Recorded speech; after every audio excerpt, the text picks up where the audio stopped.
अस्सलामुअलैकुम दोस्तों, तो क्या हाल चाल है आपकी। उम्मीद करता हूँ कि आप सब लोग खैर खैरियत से होंगे, ठीक ठाक होंगे। तो दोस्तों आज की इस वीडियो में मैं आप लोगों के लिए ज़ीनिया वॉलेट में 9 फरवरी के डेली के क्विज़ के क्वेश्चन का आंसर लेके आया हूँ। सबसे पहले जो है ना वो क्लेम योर डेली रिवार्ड पे क्लिक करके आज का डेली का रिवार्ड क्लेम कर लेते हैं। मुझे यहाँ पे 82 जेम्स मिल चुके हैं। दैन मिशन पे क्लिक करना है, ठीक है जी। डेली क्विज़ पे क्लिक करना है, उसके बाद स्टार्ट क्विज़ पे क्लिक करना है। तो यहाँ पे जो है ना आप लोग देख सकते हो फरवरी 9 का आपको एक क्वेश्चन नज़र आ रहा है और टोटल 4 ऑप्शन है, जिनमें से एक ऑप्शन करेक्ट रहने वाला है। तो आज की इस वीडियो में मैं आप लोगों को करेक्ट ऑप्शन बताने वाला हूं। तो आज का करेक्ट ऑप्शन नंबर 3 रहने वाला है, ठीक है जी। जैसे इसके ऊपर क्लिक करके सबमिट बटन पे क्लिक करेंगे ना, तो यहाँ पे आप लोग चेक कर सकते हो मुझे 100 जेम्स मिल गए हैं एज ए करेक्ट ऑप्शन।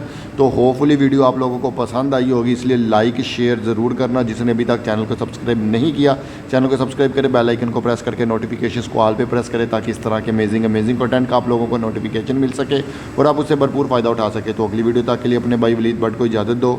अल्लाह हाफिज़ दोस्तों।